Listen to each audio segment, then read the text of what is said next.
పెళ్ళైనా పండగైనా వేడుక ఏదైనా పట్టుచీరల ప్రత్యేక వేదిక వారాహి సిల్క్స్.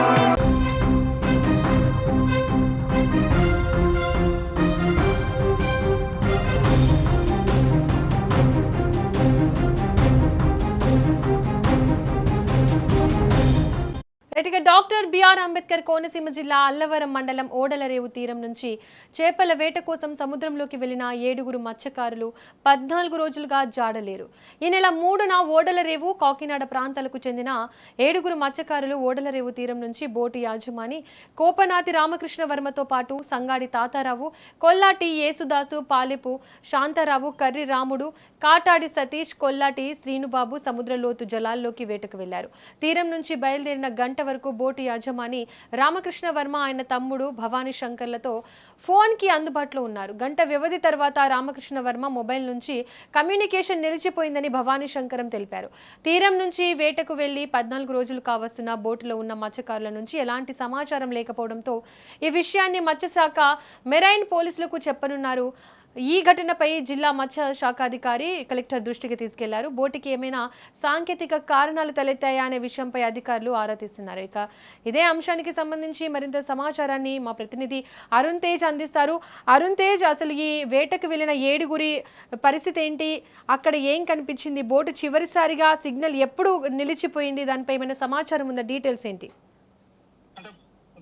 ప్రస్తుతం ఏదైతే ఉందో అంటే బోటు మాయమైన సంఘటన విషయంలో వచ్చిందంటే బంగాళాఖాతం సముద్ర తీరంలో చేపల వేటకు వెళ్ళిన బోటు ఆటుకులేకపోవడంతో ఇక్కడ కోనసీమ జిల్లా అల్లవరం మండలం ఓడలరేవు తీర్థాంతం గ్రామ ప్రజలు ఆందోళన అయితే మొదలైంది. కాకపోతే ఇక్కడ అంటే వీళ్ళు ఎప్పుడైతే బోటు ఆగస్టు 3వ తారీఖుని బోటుతో లోపలికి వెళ్ళడం జరిగింది. చోనా చేపల కోసం ప్రత్యేకంగా వీళ్ళు నైట్ టైం మాత్రమే వేట కోసం ఈ బోటుతో అయితే లోపలికి వెళ్ళడం జరిగింది. ఆగస్టు 3 వెళ్ళిన తర్వాత ఆగస్టు 5ని అంటే సముద్రం అల్లకొల్లోలంగా ఉంది, వేటకు వెళ్ళొద్దని కూడా హెచ్చరికలు జారీ చేశారు. అప్పటికే వీళ్ళు సముద్రంలోకి వెళ్ళిపోయారు. సముద్రంలోకి వెళ్ళిన గంటకి అంటే ఆగస్టు 3లోనే వెళ్ళిన గంటన్నర తర్వాత వీళ్ళకి కమ్యూనికేషన్ అయితే బయట వారితో కమ్యూనికేషన్ అయితే కట్ అయిపోయింది.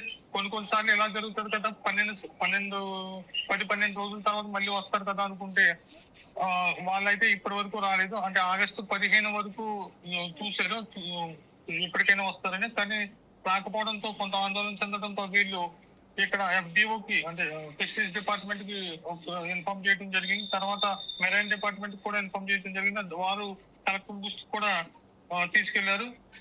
దీంతో బోటు ఆచూకు అనుకునేందుకు చర్యలు కూడా తీసుకోవాలని కలెక్టర్ మహేష్ కుమార్.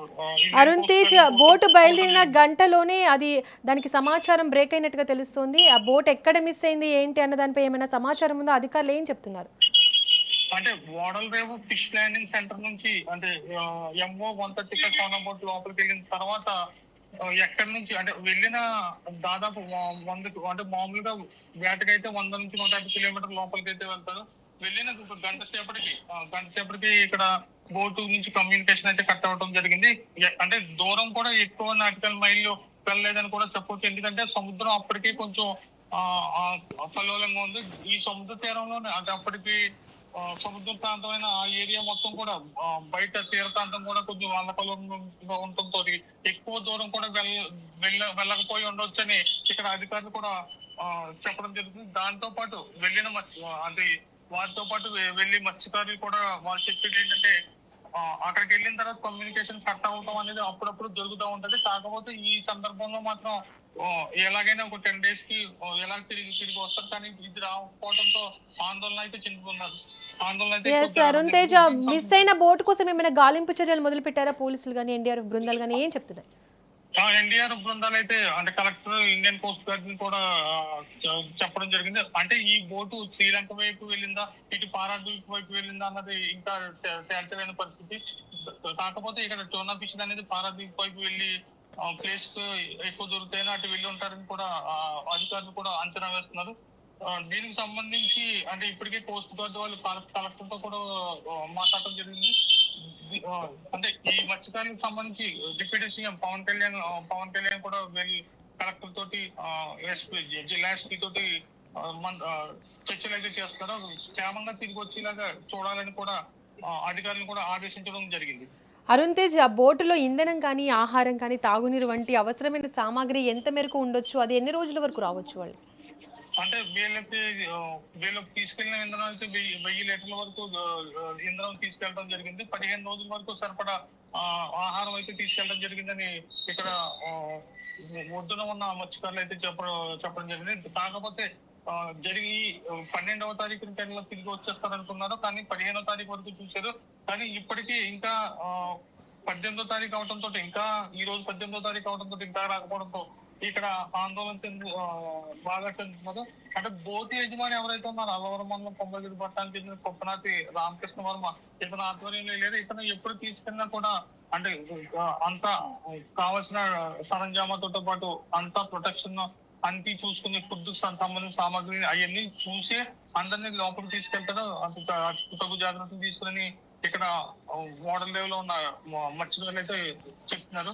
కానీ ప్రస్తుతం అయితే ఆహారం అయితే సరిపడా ఉండకపోవచ్చు చెప్తారు. కేవలం 15 రోజులకు మాత్రం సరిపడా ఆహారం తీసుకెళ్లారని కూడా ఇక్కడ వాళ్ళు చెప్తున్నారు. రైట్. అరుణ్ తేజ్, ఇటు బోటు సముద్ర ప్రవాహంలో కొట్టుకుపోయే అవకాశం ఉందా? అసలు ఏ ప్రాంతాల్లో గాలింపు చర్యలు కొనసాగించాలని అధికారులు అనుకుంటున్నారు? అంటే బోటు అనేది వీళ్ళు ప్రత్యేకంగా వెళ్ళిందంటే నైట్ టైం వేట కోసం వెళ్ళారు. అంటే నైట్ టైం వేట అంటే చోనా ఫిషింగ్ కోసమే ఇక్కడ బోట్ వీళ్ళు వెళ్ళడం జరిగింది. వెళ్ళిన 7గురిలో అంటే శ్రీలంక వైపు వెళ్ళారా అంటే కొంతవరకు అంటే 100 నాటికల్ మైల్ వరకు వెళ్ళిన తర్వాత అటు శ్రీలంక వైపు కానీ ఇటు పారాదీప్ వైపు కానీ వెళ్ళి ఉండొచ్చు అని చెప్తారు. కాకపోతే దీనికి సంబంధించిన ఎటువంటి ఆనవాళ్ళు లేకపోవడంతో వీరికున్న కమ్యూనికేషన్ కూడా కట్ అయిపోవడంతో అంటే వీళ్ళతోటి అంటే బయట వారితో కానీ అధికారులతో కానీ ఇటు అక్షాంశ రేఖాంశాలకు సంబంధించి వీళ్ళ కమ్యూనికేషన్ కట్ అవడంతో ఎటు వెళ్ళారని తెలుసుకోలేని పరిస్థితి. అధికారులు ఇండియన్ కోస్ట్ గార్డులతో సంప్రదించి అక్కడ గస్తీ అనేది మొదలు పెట్టడం జరిగింది. ప్రస్తుతానికి అయితే ఎటువంటి సమాచారం లేదు ఎటు వెళ్ళారన్నది. అధికారులు దీని మీద క్షుణ్ణంగా చూస్తున్నారు. కలెక్టర్ ఎస్పీ కూడా ఎప్పటికప్పుడు ఈ పరిస్థితులు అయితే సమీక్షిస్తున్నారు. Okay Arun Tej, thank you. Right. ఇక 14 రోజులుగా 7గురు మత్స్యకారుల ఆచూకీ లేకపోవడంతో అటు కుటుంబ సభ్యులు కూడా తీవ్ర ఆందోళన నెలకొంది.